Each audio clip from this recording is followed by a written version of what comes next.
Padamihin lang natin yung views.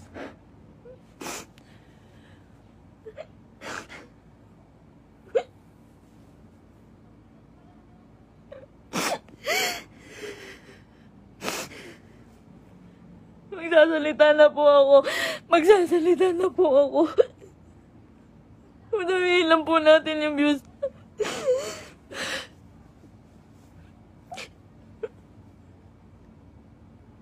Magsasalita na po ako. Pipilitin ko pong isa-isahin. Pipilitin ko kahit gano'ng katagal tong live na to. Iisa-istain ko po ang panggagago sa akin ni Merc. Ni Christian Merc Gray.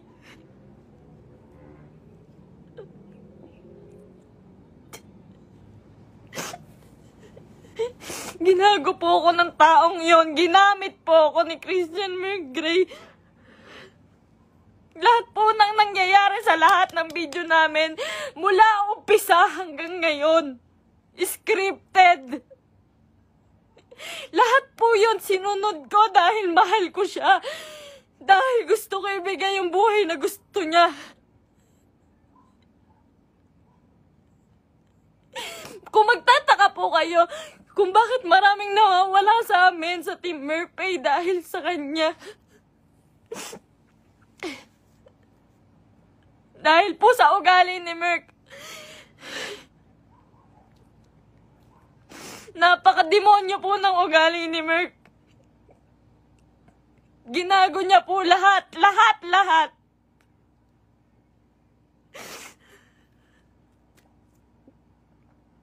Ito po. Ito na, umpisa ko na po. Alam niyo po, nag-umpisa kami sa... Nung galing po siya sa Brusco. Galing po si Merc sa Brusco. Hindi po ako yung dahilan ba't siya nawala doon. Ayaw niya pong mabawasan yung perang kikitain niya dahil po alam niyang malaki. Siya po ang pinakamalaking may kita sa Brusco. Siya po ang may pinakamalaking kita. Yung ibabawas na 5% doon, sa pera ni Merc siguro mababawas doon 16,000.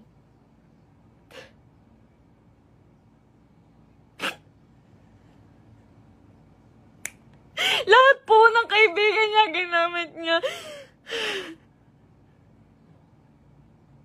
Hindi ko na po kasi kaya eh.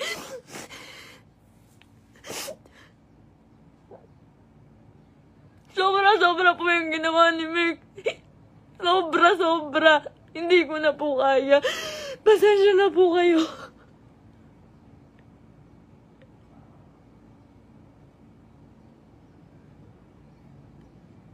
Napakawalang hiyang tao niyan ni Merc. Lahat po ginago niya, pamilya ko. Lahat po ng tao sa paligid niya, ginamit niya po. Scripted po lahat ng nangyayari. Sinusunod ko po siya. Kung makikita niyo po, lahat po ng video namin, puro bastos dahil po yun sa kanya. Ayoko po nun, walang may gusto nun. Kayo na pong bahala kung maniniwala kayo ngayon. Wala pong may gusto nun. Lahat po binigay ko sa taong yun.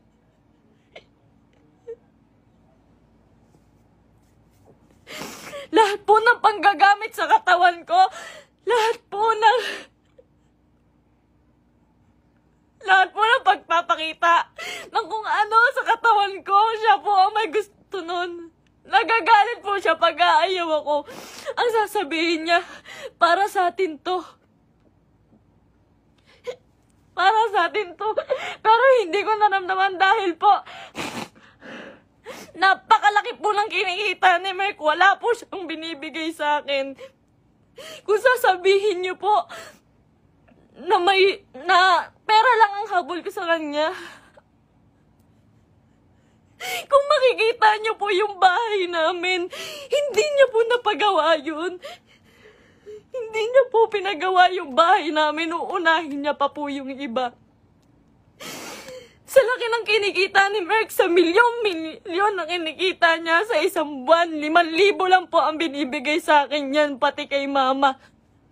Sa magulang ko po, 5,000 lang po, isusumbat niya pa. Mumurahin niya yung magulang ko.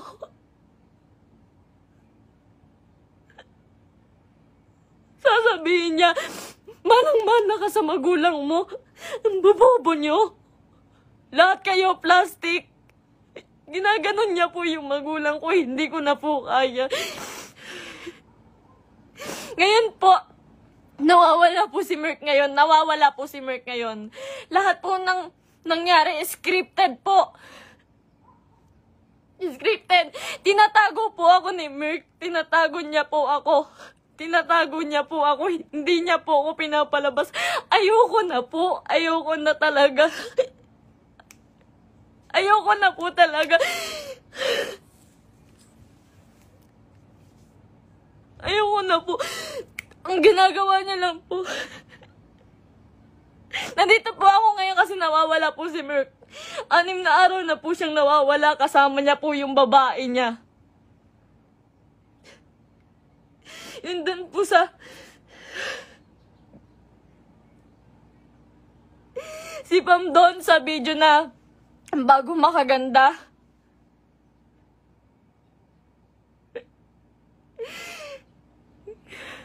Huwag niya po sisihin yung kambal doon, si Chen Chen tsaka si Tantan.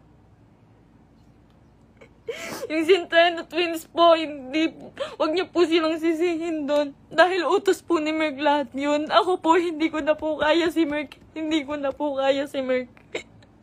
Demonyo na po yung utak niya. Sobrang mukhang pera. Sobrang mukhang pera ni Merk. Lahat ng tao ginagago niya.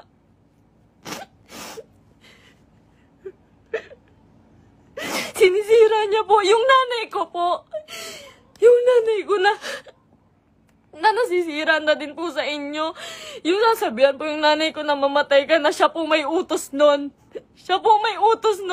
Ginagawa niya pong robot yung pamilya ko dahil sa akin na lang po tumitingin yung pamilya ko. Ba't nila sinusunod si Merk? Kada pupunta po sila sa bahay, may pagkain na sila, maghihintay kami ng script niya. Magagalit pa po yan pag nagkakamali ako.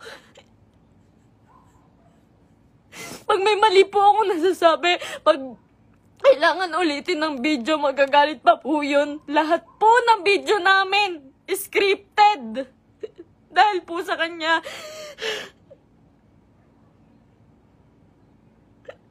Sobrang abusado. May babae po si Merk ngayon. Yung babae nga, yung Pam po.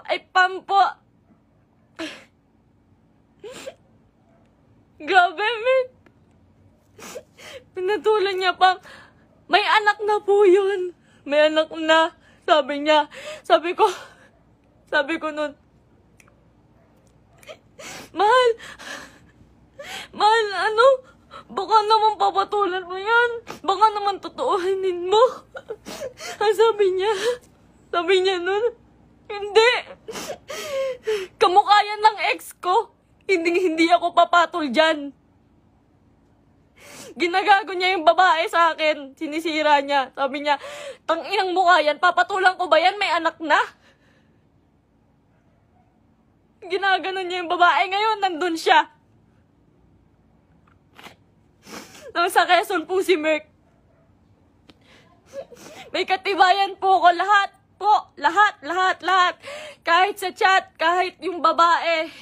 Nahuli ko po kasi dahil po dun sa post ng babae. Nag-post po yung babae. Nakasama po yung sasakyan namin. Tapos yung cellphone ko po, nagla-login po yun sa Quezon.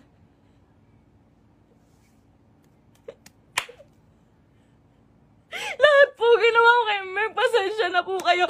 Ako po mismo humihingi ng pasensya dahil po kinonsinti ko siya. Mahal ko lang po talaga. Ngayon lang ako natauhan. Sobrang dami kong kaibigang nilayuan. Pamilya dahil ayaw nila ng video namin ni Merk. Sobrang dami ko pong nilayuan. Wala po akong kaibigan ngayon.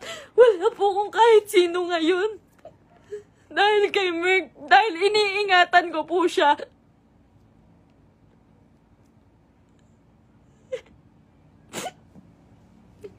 Kaya totoo po yung sinasabi niyo, scripted lahat sa amin. Scripted lahat ng buhay na binigay sa akin ni Merk. Lahat po ng pera niya sa kanya lang po. Sa laki po ng pera niya, nagkakautang pa po siya. Sobrang sama, sobrang samang tao. Ultimo shampoo namin, sabon namin, ako pa bumibili. Grabe po, pambabastos sa akin ni Merk.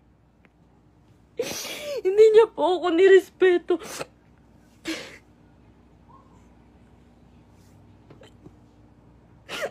Nawalan po ako ng kaibigan dahil sa kanya. Huwag niyo po sisihin lahat po ng taong nakapaligid kay Merk. Dahil po lahat yun inuutusan niya. Sobrang bossy. Hindi niya naman po pinapalamon.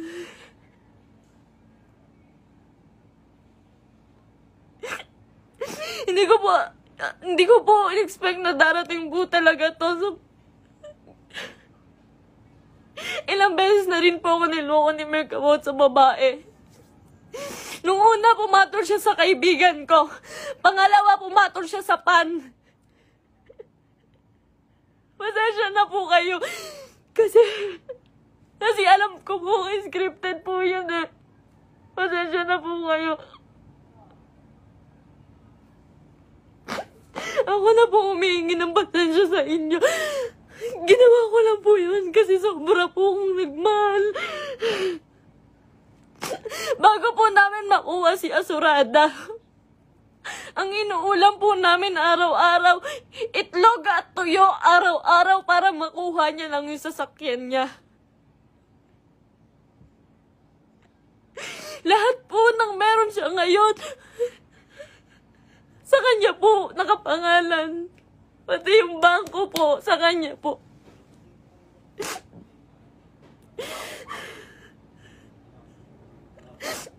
Paghihingi po ako sa kanya, hindi po yun magbibigay. Ultimo sarili kong damit, ako pa bumibili. Sa isang buwan po, 5,000 lang ang binibigay niya sa pamilya ko. Tapos susumbatan niya pa. Lahat daw binigay niya sa akin. Yung singseng, sabi niya, 170K daw po yun. Malaman-laman ko, 30,000. Yung tatay ko, binastos niya. Binastos niya yung tatay ko. Hindi po siya nagpaalam sa tatay ko na magpo-propose siya. Nung time na yun po, hindi po maganda yung nangyari. Yung proposal po. Hindi po ako naniniwala sa proposal na yun dahil po alam ko na hindi totoo, na para lang yun sa video. Lahat po kay Merk hindi totoo.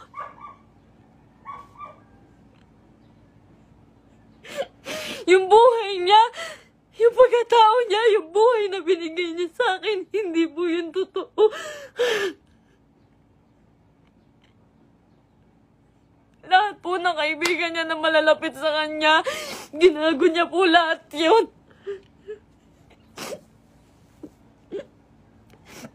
May nakakita po sa kanila dito sa Naik. Flex niya pa po pala yung babae kahit kanino. Pinakilala niya pa kung kani-kanino dito sa Naik. Sa mga taong malapit sa akin. Hindi niya alam.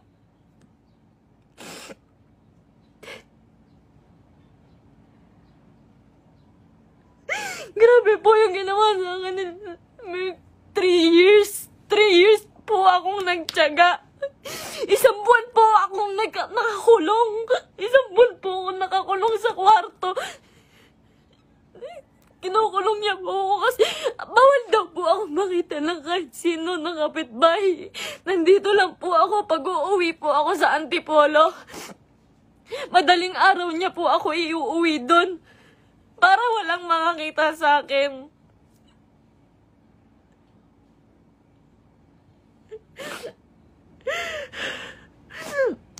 Lahat po ngayon suko na kay Merk. Nung isang araw po nasa ospital ako kasi nagtake po ako ng anxiety. Sobrang depressed na po. Sobrang depressed na po. Hindi niya alam yun. Hindi niya alam na naghahanap ako sa kanya. Kahit saan naghahanap po ako. Naghahanap ko siya eh. Kasi mahal ko po siya eh.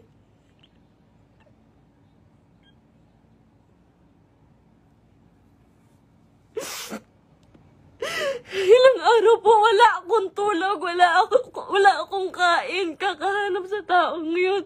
Tapos malaman ko na kasama niya yung babae. Huwag niyo pong sisisihin yung mga tao sa paligid niya dahil siya po ang naggawa nitong gulong to. Huwag niyo sisisihin si Kuya Mark, yung Centennial Twins. Kahit sino. Siya po ang gumawa nito. Sobrang boss po ni Merk. Sobrang pa-boss po.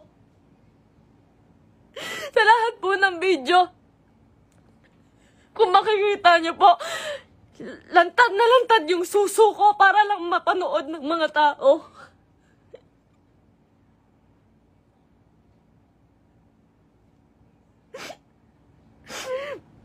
Para lang panoorin niyo, para lang magkapera siya.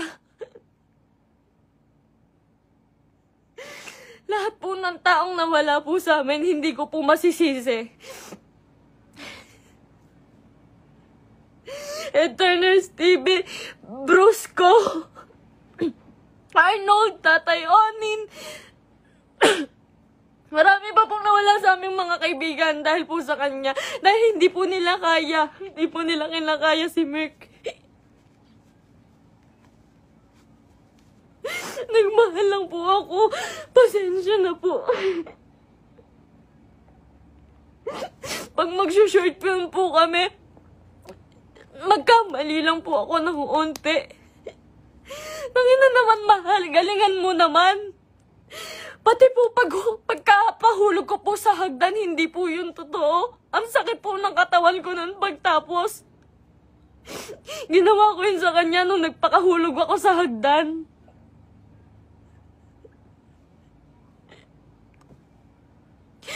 May mga pasa po ko lagi pag may nangyayaring hindi magandang prank. Lagi po ako nagkakasugat, nagkakapasa dahil po sa ginagawa namin.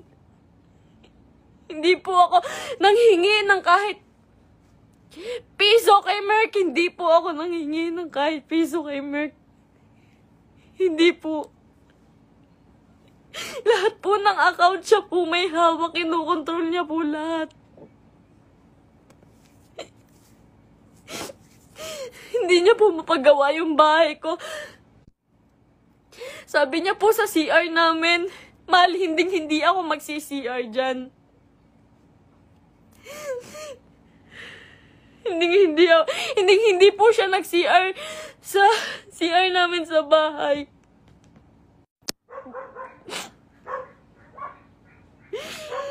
Pero hindi niya po yun mapagawa. Tinitiis niya po yun. Kayo na pong bahala kahit hindi na po kayo maniwala. Hindi ko po kayo masisisi. Kasi lahat ng ginawa ni Merk, hindi totoo yun. Wala nang totoo kay Merk. Mahal na mahal ko yun. Ang dami kong ginawa para sa kanya. Alam po yan ang mga totoong kaibigan namin. Alam po nila kung gaano ako nagsasakripisyo araw-araw. Napakarami niya pong pera, pero ang dami niya rin pong utang. Hindi ko na po alam kung saan niya pinupunta yung mga pera. Kung makikita niyo naman po kasi sa mga video namin, wala po talaga akong hawak na may mga pangalan na damit, may pangalan na sapatos. Lahat po yun, ako lang po. Uutang pa po ako sa ibang tao, magkapera lang. Lagi po akong umuutang sa ibang tao, magkapera lang.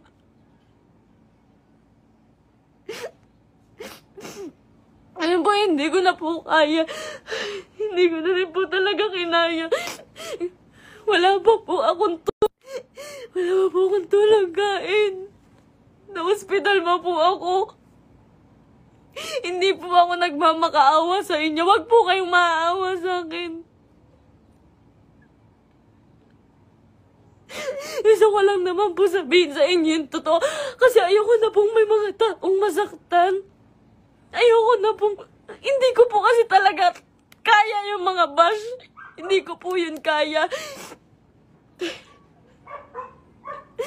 Nag-aaral po ako noon. Pinatigil niya po ako sa pag-aaral para lang po sa video. Yung pangarap niya po yung sinunod namin eh. Yung pangarap niya, tinabi ko na po yung pangarap ko. Grabe yung sakripisyo ng pamilya ko. Grabe. Sasabihin niya, yung nanay mo, plastic. Yung nanay mo, sa Cebu po. Sa Cebu, hindi siya nahiya. Hindi po siya nagbigay ng kahit ano, na kahit piso lang doon sa tiniran namin. Iniwan niya po ako doon para lang po sa babae. Sabi niya po may sponsor. Iniwan niya po ako sa Cebu. Magkasama po kami doon isang araw po. Ang usapan po, 1 linggo po kami doon. Kasi po pupunta na po kaming Canada. Mas malaki po kasi yung kita sa Canada. Kaya po kami pupunta ng Canada, pero hindi ko na po kaya.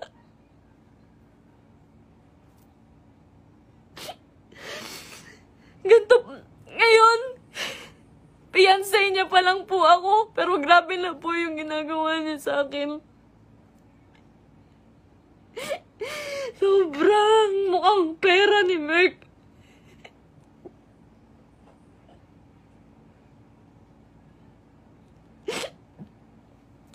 Magalit na po kayo sa akin, pero ginawa ko lang po yun kasi mahal ko po yung tao. Pasensya na po.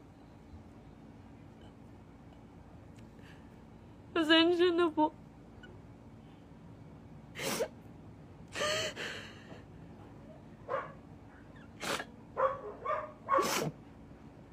Ngayon po, wala pa rin po si Merk. 6 na araw na po siyang nawawala. Pinabayaan niya po ako mag-isa nang walang pera. Wala po akong hawak na pera. Pinabayaan niya po ako. Iniwan niya po ako. Ang dami ko na pong utang ngayon kasi po wala akong hawak na pera. Tapos hahanapin ko siya.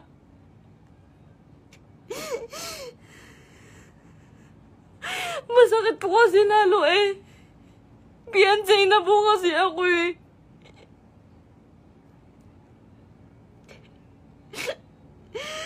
Sobrang pasensya na po sa inyong lahat. Sobrang pasensya na po. Mahal ko lang po yung tao. Pero ngayon po suko na po ako. Pagod na po ako. Pagod na ako.